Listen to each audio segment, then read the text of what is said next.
बीवी की गुल्लक। जब पारुल कमरे में आई और उसने दीपेन की पैंट देखी कि बिस्तर पर पड़ी हुई है तो वो आसपास देखने लगती है और फिर उसमें से पैसे निकालने लगती है। अरे वाह, आज तो बहुत पैसे रखे हैं इन्होंने जेब में। इसमें से 1,000 ले लेती हूँ, इनको कौन सा पता चलने वाला है। पारुल दीपेन की जेब से पैसे निकालकर अपनी अलमारी में रख देती है और जाकर रसोई के काम में लग जाती है। थोड़ी देर बाद दीपेन बाहर आता है, अपनी जेब को चेक करता है। पारुल, मैंने इस पैंट की जेब में पैसे रखे थे, तुमने देखे क्या? नहीं तो, मैंने तो नहीं देखे। आप यहीं कहीं रख कर भूल गए होंगे शायद। अरे ऐसे कैसे भूल जाऊंगा, मैं जब नहाने गया था मुझे अच्छे से याद है कि मैंने इसमें पैसे रखे थे। तुम्हारे गिने हुए थे पैसे? नहीं, गिनकर तो नहीं रखे थे मैंने। हाँ, तो बस कहीं खर्च कर दिए होंगे तुमने और अभी भूल गए होंगे। अरे पर मुझे अच्छे से याद है कि मेरे पास ज़्यादा पैसे थे और अभी कम लग रहे हैं, और घर में कोई आया भी तो नहीं है कि जो ले लेगा, हम दोनों ही तो हैं।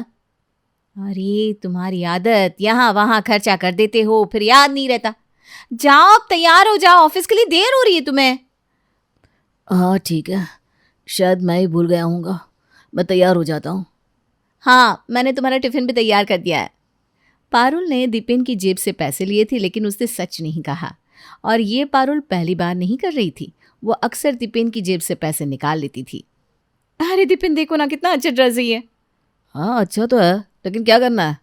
क्या करना है मतलब? मुझे ये ड्रेस चाहिए इसलिए तो दिखा रही हूँ। अरे नहीं नहीं, इस महीने कुछ नहीं, अगले महीने तुम्हें दिलवा दूंगा पक्का। अरे पिछले महीने भी तुमने यही कहा था, प्लीज दिलवा दो ना, ये ड्रेस बस 3,000 का ही है। अरे बस 3,000 नहीं होते हैं पारुल, बहुत होते हैं 3,000 रुपए। मेरी सारी सहेलियां हर महीने शॉपिंग करती हैं, मैं तो तुमसे कभी कभी कोई चीज मांगती हूँ, तुम मेरे लिए इतना भी नहीं कर सकते? अच्छा बाबा, लाओ कौन सा ड्रेस है बताओ, कर देता हूँ पेमेंट। अरे तुम मुझे पैसे दे दो ना, मैं ये सामने दुकान पे जाकर लेकर आऊंगी। वो क्या है ना, ड्रेस का रंग और डिज़ाइन भी तो देखना होता है ना, तो मैं ड्रेस सामने देख कर ही पसंद करने के बाद लेकर आऊंगी। ये लो 3,000 रुपये। पारुल की डिमांड आए दिन कुछ न कुछ होती ही थी। कभी उसे चाहिए था कुछ तो कभी कुछ, जिससे वो किसी न किसी बहाने से दीपेन से पैसे ले ही लेती। दीपेन, मैंने तुम्हें बताया था ना, आज शाम को हम सब सहेलियाँ साथ में घूमने का प्रोग्राम बना रही हैं, तो मुझे कुछ पैसे दो ना। पारुल, आजकल तुम्हारे खर्चे बहुत बढ़ते जा रहे हैं। माना कि मेरी अच्छी नौकरी है, लेकिन इसका मतलब ये नहीं कि तुम बस खर्चा ही करती जाओ। अरे मैं कहाँ इतना खर्चा करती हूँ, अब सहेली के साथ घूमने जा रही हूँ तो पैसे तो चाहिए कि नहीं? अभी पिछले महीने ही तो दिए थे तुम्हें पैसे, वो कहाँ है? वो तो घर में खर्च हो गए, मैंने थोड़ी ना लिए। तुम ना हमेशा ही मुझसे लड़ते रहते हो खर्च के लिए। तुम्हारे आजकल खर्चे बढ़ते ही जा रहे हैं, इसलिए कह रहा हूँ। ठीक है छोड़ो, नहीं जाती सहेलियों के साथ, रहने दो। बोल दूंगी मेरे पति के पास पैसे नहीं है मुझे देने के लिए, मैं नहीं आ सकती। अरे अब तुम ये इमोशनल ब्लैकमेल मत किया करो यार। मैं भी फोन लगाती हूँ, मना कर देती हूँ। अरे रुको, ये लो 5,000 रुपये, और देखो इस बार ध्यान से खर्चा करना, ठीक है? ज्यादा शॉपिंग मत कर लेना। हाँ ठीक है। पायल की दीपेन से पैसे लेने की आदत बहुत पुरानी थी। उसे घर खर्चे के लिए भी जितने पैसे मिलते थे उसमें से वो कुछ पैसे चोरी कर लेती। दीपेन, घर का राशन खत्म हो गया, मुझे पैसे दे दो ना, मैं जाकर ले आऊंगी। अरे अभी 15 दिन पहले तो तुम्हें पैसे दिए थे राशन और घर खर्च के लिए, कहाँ खर्च किए? कहाँ किए मतलब क्या होता है? मैं खा जाती हूँ क्या पैसे? घर के ही काम आते हैं, सब्जियां लेनी होती है, राशन लेना होता है, घर का सामान लेना होता है, उसमें खर्चा होता है। और आजकल कितनी महंगाई है देख रहे हो, कोई भी चीज सस्ती नहीं मिलती बाजार में। पारुल ज्यादा बकवास मत करो, मैंने तुम्हें 15,000 रुपये दिए थे खर्च के लिए, इतने पैसे कैसे खत्म कर दिए तुमने? तुम मुझ पर क्यों चिल्ला रहे हो? हाँ, मैंने कुछ नहीं किया, जो है तुम्हारे सामने है। अभी राशन खत्म हो गया है, मुझे और पैसे दो तो मैं राशन ले आऊं, वरना नमक वाली रोटी बना देती हूँ, उसी से खाना खा लेना। मुझे तो समझ में नहीं आ रहा कि तुम्हारा क्या करूं, आजकल जब देखो इस चीज के पैसे उस चीज के पैसे मांगती रहती हो। ऐसा ही चलता रहा तो एक दिन तो मैं कंगाल हो जाऊंगा। हाँ, तुम तो ऐसे कह रहे हो जैसे मैं अपने ऊपर खर्चा कर रही हूँ, सब कुछ तुम्हारे घर का ही ले आती हूँ। मैं ये नहीं कह रहा हूँ कि सामान मत लाओ, बस इतना कह रहा हूँ कि खर्चे पर थोड़ा सा कंट्रोल करो, और कुछ नहीं। मैं हम दोनों के भविष्य के लिए सेव कर रहा हूँ, जिससे हमें भविष्य में तकलीफ ना हो। हाँ तो तुम कर रहे हो ना सेव हम दोनों के लिए, तो किसी को तो खर्चा करना चाहिए ना। फिर तुम नहीं सुधरोगी पारुल। दीपेन ने कई बार पारुल को समझाने की कोशिश की थी, लेकिन वो कुछ समझने को तैयार ही नहीं थी। उसके खर्चे आज भी ऐसे ही थे, लेकिन दीपेन के जीवन में अब एक बड़ी मुसीबत ने एंट्री ले ली थी। सर ये आप क्या कह रहे हैं, ये कंपनी बंद हो रही है, लेकिन आपने हमें ये पहले क्यों नहीं बताया? मैंने कोई दूसरी नौकरी भी नहीं ढूंढी अभी तक। हमारे हालात ही ऐसे हो गए थे कि हम कुछ नहीं कर पाए। अब इस महीने से आपको नौकरी छोड़नी होगी क्योंकि कंपनी बंद हो रही है। सर, आप हमें कुछ वक्त दे दीजिए, हम कोई और नौकरी ढूंढ लेंगे। अगर हम इस महीने नौकरी छोड़ देंगे तो घर का खर्चा कैसे चलेगा? सॉरी, कुछ नहीं कर सकता मैं। दीपेन को नहीं पता था कि अचानक उसे एक दिन उसकी अच्छी खासी नौकरी को छोड़ना पड़ेगा। दीपेन काबिल था, लेकिन दूसरी नौकरी ढूंढने में अभी उसे कुछ वक्त तो लगने ही वाला था। वो बड़े मायूस मन से घर वापस आता है। अरे तुम आ भी गए? क्यों जी, आज इतनी जल्दी आ गए? हमारी कंपनी बंद हो रही है और सबको नौकरी छोड़ने को कहा गया है। क्या? अचानक से नौकरी छोड़ने को कह दिया? ऐसे कैसे? कुछ नहीं कर सकते हम। सारे स्टाफ ने बहुत कहा बॉस को, लेकिन उनके पास अभी कुछ बाकी नहीं है। लेकिन अब क्या होगा? अब तुम क्या करोगे? वही तो सोच रहा हूँ। मेरे बैंक में जो भी सेविंग पड़ी है हमारे भविष्य के लिए, जो हमने रखी थी, उसे निकाल लाता हूँ और अपना एक छोटा सा बिजनेस शुरू करूँगा। अब ये रोज़ रोज़ की नौकरी ढूंढना और छोड़ना बहुत हो गया। लेकिन सारी सेविंग्स बैंक से निकालोगे तो फिर हमारे पास तो कुछ भी नहीं रहेगा। तो मेरे पास और कोई चारा भी तो नहीं है, जो सेविंग्स है वही है बस। कितने पैसे चाहिए होंगे तुम्हें बिजनेस शुरू करने के लिए? अरे कम से कम 60,000 से 70,000 रुपये की ज़रूरत तो होगी। अच्छा ठीक है, तुम यहाँ रुको, मैं भी आती हूँ। पारुल रसोई में जाती है और चावल के डब्बे से पैसे निकालती है। फिर वो कमरे में आती है और कपड़ों के नीचे से पैसे निकालती है। फिर बिस्तर के नीचे से पैसे निकालती है। ऐसे करते हुए उसने जहाँ जहाँ पैसे बचाए थे वहाँ से समेट कर दीपेन को दे देती है। ये लो, गिनो तो कितने हैं? ये तो 75,000 है। तो इससे तुम्हारा काम हो जाएगा ना। अब तुम इससे अपना नया काम शुरू कर सकते हो। अरे लेकिन तुम्हारे पास इतने पैसे कहाँ से आए? बस ऐसा समझ लो कि ये तुम्हारी बीवी की गुल्लक है, जिससे मैंने तुम्हें पैसे दिए हैं। तुम नहीं जानते कि ये पैसे हमारे कितने काम आएंगे। हमें हमारी बैंक से सेविंग भी नहीं निकालनी पड़ेगी और हम नया काम भी शुरू कर सकते हैं। अब तुम्हारा काम हो गया ना। अब मुझे 500 रुपये दे दो, मैं कुछ मीठा खा लूँगी। हाँ ज़रूर, ये लो 500 रुपये। पारुल 500 रुपये लेती है और फिर जाकर अपने चावल के डब्बे में रख देती है। आज से फिर से गुल्लक को भरना शुरू। तेनू काला चश्मा जचदा है गोरे मुखड़े ते। लेकिन क्या हो अगर कोई गोरे मुखड़े वाली हमेशा ही चश्मा चढ़ा कर रखे? क्या है यार सारिका, सारा दिन ये काला चश्मा पहनकर क्यों घूमती रहती हो? अभी तो घर में हो ना। इट्स सो हॉट, और तुम तो जानती हो ना मुझे रोशनी से कितनी प्रॉब्लम होती है। यार ये क्या बात होती है? पता है, सब हमारी शादी के बाद भी बात कर रहे थे कि भाभी जी तो रात भर सोती ही रही। काले चश्मे के अंदर से कौन सा आंखें दिख रही थी तुम्हारी? ओ हेलो, सब देख रही थी, मैं सो नहीं रही थी। जो वो बोल रहा था ना तुम्हारा हकला दोस्त, वो कैसे मेरी बहन को घूर रहा था, सब दिख रहा था इस काले चश्मे के अंदर से। ये ना सोचो कि सारिका ने चश्मा लगा लिया मतलब वो सो रही है। हाँ, सारिका का घर में भी चश्मा लगा कर रखना सास को भी अखरता, लेकिन करती क्या, बोले क्या बहू रानी से। एक दिन, बहू आज ना खाने में कुछ रिश्तेदार आ रहे हैं, तो जरा कायदे से कपड़े पहनकर कायदे का खाना बना लेना, और कायदे से ये जो आंख पर चश्मा चढ़ाई रहती हो ना उसे भी उतार देना। देखिए माँ जी, ये जो कायदे पर आप इतना जोर दे रही है ना, तो बता देते हैं, कायदा हम में ठूस ठूस कर भरा है, क्या समझी। रही बात खाने की, तो रोटी हम बना देंगे, सब्जी आप बना देना। कल सारी रात फिल्म देखे हैं तो जरा कायदे की नींद आ रही है। बहू ऊंघाई लेती हुई वहां से निकल जाती है। हे भगवान, न जाने किस मुहूर्त में ये कार्टून टाइप बहू आ गई।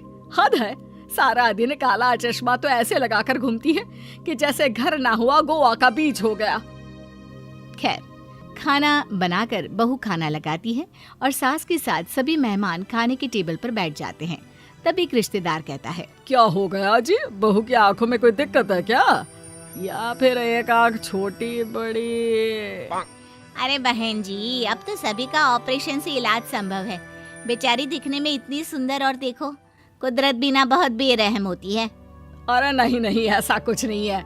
वो तो हमारी बहू को ना काला चश्मा लगाने का शौक है, किसी ने कहा था ना, जचता है काला चश्मा, बस उसी को इसने दिल से लगा लिया है। सास की बात बहू सुन रही होती है। उसे सास पर गुस्सा आता है और सोचती है कि अब इसे मजा चखाना ही चाहिए। सारिका सब्जी लेकर आती है और धीरे से सास को देने के बहाने उनके ऊपर गिरा देती है। अरे ये क्या बदतमीजी है बहू? बदतमीजी नहीं, ये तो मैडम के शौक लग रहे हैं। सास को बहू पर गुस्सा आता है। वो उसका चश्मा निकालकर तोड़ देती है।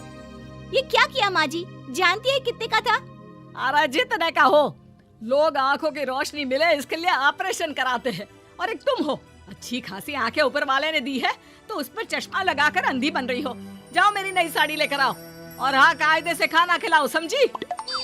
सास का गुस्सा देखकर बहू क्या मेहमान भी डर जाते हैं। 1-2 दिन तो सारिका चश्मे की तरफ देखती भी नहीं। लेकिन कहते हैं ना, चोर चोरी से जाए, हेरा फेरी से ना जाए। तो चढ़ जाता है एक दोपहर घर के अंदर चश्मा। सासू माँ देखिए, ये तो मैं उतारूंगी नहीं। मैंने कभी आपके किसी शौक को मना किया है क्या? अरे वाह जी वाह, कौन से मेरे ऐसे शौक है जिसने तेरा जीना खराब रखा है? मैं भी तो सुनूं। ये जो दिन भर तंबाकू मलती रहती है ना आप, पता है कितनी नाक पर चढ़ती है इसकी बदबू? हमेशा लगता है कि चौराहे पर खड़े हैं। तंबाकू? मैं कहाँ खाती हूँ तंबाकू? अरे कैसे बात कर रही हो बहू? देखिए सासू माँ, अभी भी आप बोल रही हैं तो आपके मुंह से तंबाकू की छींटे उड़ उड़ कर मेरे मुंह में आ रहे। सास चुप होकर वहां से चली जाती है। शाम को पति का फोन सारिका के पास आता है। बेबी, मैं ऑफिस से जल्दी आऊंगा, फिर चलेंगे शाम को घूमने, तैयार रहना, ठीक है? फिर क्या, सज जाती है सारिका की सवारी चश्मा लगाकर। अरे जा जाकर चाय पिला, कुछ तो काम कर। सारा दिन घर का काम कर करके थक जाती हूँ मैं। अब बस कड़क सी चाय पिला दे, सर में दर्द हो रहा है। ला रही हूँ सासू माँ। वो क्या है ना, पिछला वाला चश्मा जो आपने तोड़ा था वो तो ठीक था, लेकिन ये वाला कुछ ज्यादा ही डार्क है, दिखता ही नहीं है कुछ भी। बहू जाती है कि रास्ते में फूलदान से टकरा जाती है और वो फूलदान गिर जाता है। हाय रे भगवान, बचाई सद्दी से, एक तो आँख से, दूसरा दिमाग से। अरे ठीक है ना माँ जी, ठीक है, ज्यादा ड्रामा मत करिए। वैसे भी बाबा आजम के जमाने का था, अच्छा हुआ टूट गया। सास बड़बड़ाती रही और बहू फटाफट सब बटोर कर चाय बनाने चली जाती है। ये लीजिए एकदम कड़क चाय, दिमाग खोल कर रख देगी ये चाय आपकी। फिर ये जो सारा दिन चटर पटर लगा रहता है ना आपका, सब ठीक हो जाएगा। चाय देकर बहू चली जाती है, लेकिन थोड़ी ही देर में उसकी सास की जोर से चिल्लाने की आवाज आती है। अरे क्या हुआ माँ जी, क्यों चिल्ला रही है? सब ठीक है ना? अरे फिटे मुंह, पानी ला पहले, फिर बताती हूँ सब ठीक है कि नहीं। हाय रे, किस जन्म का भगवान बदला ले रहे हो ऐसी बेवकूफ बहू को मेरे पल्ले डालकर। बहू पानी देती है। कभी चाय पीना है, कभी पानी पीना है। अरे कोई तरीका होता है कि नहीं? गर्म सर्द हो जाएगा, चाय के बाद पानी नहीं पीते सासू माँ। सास बहू को चाय पीने को बोलती है। अच्छा बेटा, तो तू ये चाय पी और फिर बता, इसके बाद कौन ऐसा है जो पानी नहीं पिएगा? नहीं नहीं, छी, मैं झूठी चाय नहीं पीती। लेकिन सास तो सास ही होती है। बहू को जबरदस्ती चाय पिला देती है, जिसके बाद पानी पानी। अरे ना जी ना, गर्म सर्द हो जाएगा, चाय के बाद कौन पीता है पानी? अब समझ में आया? जी जी जी माँ जी, सब कुछ समझ में आ गया। दरअसल काले चश्मे के पीछे से चाय की पत्ती की जगह बहू ने ढेर सारी लाल मिर्च डाल दी थी।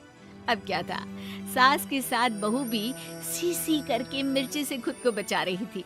कभी पानी पिए, कभी चीनी रखाए, तभी बेटा आ जाता है। अरे क्या हो गया यार, तुम तैयार नहीं हो? घूमने जाना है, कहा था ना। बहू जाकर तैयार हो जाती है और साथ लगा लेती है काला चश्मा। यार शाम के 7 बज रहा है, तुम इस वक्त चश्मा लगाकर कैसे घूम सकती हो? देखो जो करना है करो, मैं तो ऐसे ही चलूंगी, नहीं तो रहने दो। अरे ठीक है ना यार, चलो। मार्केट में हर कोई सारिका को ही देखता है। अरे यार, आज रात में धूप लग रही है मोहतरमा को। अरे माना दौर फैशन का है, लेकिन समय तो देख लो। अरे मोतिया का ऑपरेशन हुआ होगा। हाँ, और ऑपरेशन किया था तो घर पर रहती, बाहर घूमने क्यों निकल आई? पति को गुस्सा आ जाता है। वो उन लोगों से लड़ने लगता है। मेरी बीवी पर कमेंट करने की हिम्मत कैसे हुई तेरी? वहाँ सबके साथ सारिका के पति की लड़ाई हो जाती है और वो उसे लेकर घर आ जाती है। बेटे की चोट देखकर माँ परेशान हो जाती है। अरे क्या हो गया मेरे बेटे को? अरे किसने मारा? बेटा तुम लोग तो घूमने गए थे ना? मुझे माफ कर दो माँ जी, ये रहा चश्मा, इसे भी तोड़ दो। मैं अब कभी चश्मा नहीं लगाऊंगी, मेरे कारण सब हुआ। सास पहले तो चश्मा बहू के हाथ से ले लेती है और फिर उसे वापस देकर कहती है, अरे नहीं नहीं बहू, ये चश्मा तू जरूर लगा, लेकिन हाँ, घर के बाहर, और वो भी जब धूप हो, समझी? जी समझ गई।